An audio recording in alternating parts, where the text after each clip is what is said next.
Hi, everyone. Welcome back to the Cage Siders. Jeremy Long, along with the coach, Angelo Reyes. We're joined in studio by a very special guest, Diego D-Mag. Well, I'm going to call him that D-Mag, Yeah, right? D-Mag. I love D-Mag. Magdaleno. Diego Magdaleno, but we're going to call him D-Mag, which is Spanish for what? All right. Okay. Stop messing with me, man. No, thank you for joining us in the show. And we're really excited to have our fans kind of get to know the whole Magdaleno family. Absolutely. You guys are, Vegas, pretty much raised there. You've been here since you were 8. I think you graduated out of Clark, you said, right? I did. I went yeah, to Clark Jesse High, went to yes. Durango. He did, yeah. Right. Played for the soccer team at Durango. Wow, that's nice. crazy. And then Marco, Marco kind of went back and forth, like Bonanza and Durango. He's between Bonanza and graduated from Clark. Yeah, now the Magdalenos, you guys have a ton of belts. Jesse's right now the current WBO 122-pound world title. Oh, yeah. He defends it tomorrow night at StubHub Center. In Carson. That's right. Yes. And then you yourself, you've won that WBO belt, you won the NABF, you won one at 130, and then you won one, I believe, at 135 pounds. 135, right. So kind of tell us with you, focusing on you, what's going on with your career? Because I hear that you are a free agent. Is that true? That is true.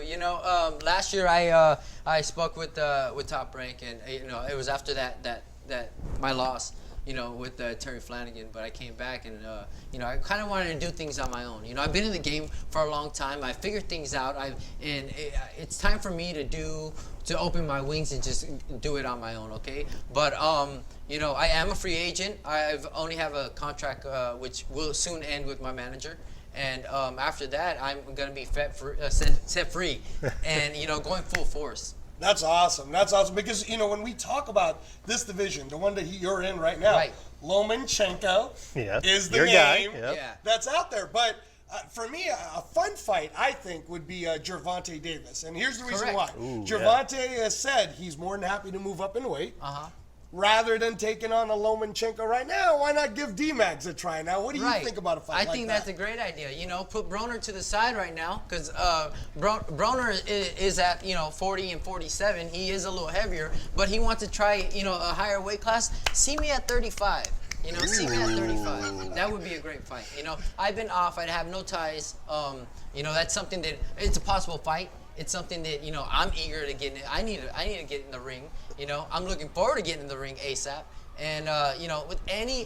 So, and you could totally, if you end up signing with the money team, maybe a Gervonta Davis fight. Yeah, it happens, right? Something like that. They might kick him off. You never know. Okay. Now, how about this? Now, because you are a free agent, I know there's other 35ers in there on TV. I think it was 2 weeks ago here in Vegas, we saw Mercedo Gesta. Yes. And he beat someone, Right. I believe that was a Golden Boy I was in the card. opposite corner. You were in the opposite corner? Yes. All right. I was so working the now corner. you seeing it I've right seen it. there from ringside, opposite the corner. Right. What do you think a matchup between you and Mercedo Gesta would It be? would be a great fight. I seen what he has, and I got a closer look at it. I definitely saw a lot of openings. Me being a southpaw fighter, him, a southpaw fighter as well. I think that would be a great matchup here in Vegas. If that fight happened here, for the both of us, would benefit. Yeah, He had a lot of people down there at the Cosmo. Okay. He had a big crowd. I know if I bring my hometown fans to the fight, it would sell. That's a big. It's a nice possible fight. All right. See, I love the confidence from. And his brother is super confident. Jesse's super confident. Marco's super confident. But I think they take the lead from the oldest brother. They have to. I've opened a lot of doors for my brothers, and they know that. Right. And they appreciate it. And that's something that they've always gave me the glory for that. That's awesome. But there's also a younger brother, right? Even Marco, younger brother. yeah, Marco. Marco. Marco is 4-0 right now. 4-0, He's 21. Yes. Okay, so knowing all that you know, and you're 29-2 or so. Yes. Okay, so knowing all your experiences and everything else, what's that big piece of advice? Have you given him one yet? Well, I have. I've always been the older brother. My dad always taught me to be the older brother, to look out for your younger brother. So Right. I've done that throughout their careers already. But the big piece of advice, take it from someone who's been in the highs.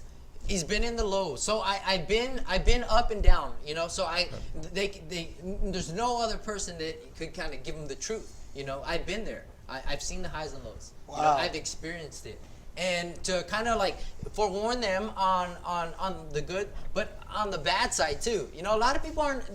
They're not. They don't see the bad. You know, they don't look for it. They don't want to. They don't want to. You know, like really take it in because to be real, who wants to?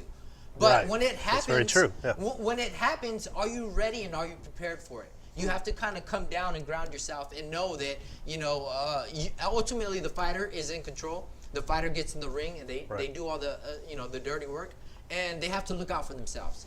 So that's the advice that I give my brother. Well, quick fun fact for you is he trains with Cub Swanson. Because Cub Swanson learns his boxing from Joel Diaz. So, have you actually sparred with Cub? Yes, I have. Okay, so tell us about it real quick. Tell us about this, because this guy's a beast Okay, too. this is good because you guys know Cub, all right? You guys know who he is and what he's about. There's some stuff that Cub has taught me of the stand-up game, you know? And boxers aren't open to this thing, but your footwork has a lot to do with your defense. It has a lot to do on your timing, your distance is what counts. But the thing with Cub, he's so crafty and light on his feet that he almost nailed me with a kick shot, during sparring. I think he forgot, I was gonna come with an elbow, I watched UFC. I know it's allowed, but I think what we take into the ring when we're sparring is that we learn from each other. I learned a little bit of what he does. I see openings. I see what he does and how he approaches the boxers. Wow. Yeah, and that's with his footwork. Well, Jesse and Cub fight tomorrow night. Cub's fighting at Nashville against McGregor's boy Artem, and Jesse's defending the title. Right. Well, thank you so much for joining us. This is awesome. And we got to get your brother in. We'll get him in. I'd say we get all of them. Yeah, we have the whole family. We'll bring the belts in. We'll tell you guys to let you know what I'm a knockout means because everyone's always asking. Oh yeah. But I'm a knockout is believing in yourself and the person on the inside. Being able to conquer. Having that confidence. You have to be confident as a fighter to get in the ring to do certain things, and you can take it at any aspect, whether it's boxing, whether it's fighting cancer, whether it's anything. You need that confidence to know what you're about, and knowing who you are on the inside takes you a long way. Wow. Now, how can fans look at I'm a Knockout? So we just started our website, Jesse, me, and Marco. It's teamamanaknout.com. So make sure you follow that. All right, we'll do that. We'll pop that up on the screen. Definitely give it a follow. Check it out. Thank you so much, Diego, for joining us in the studio. Stay with us after the break. We're going to have more from the Cage Siders, right? Right.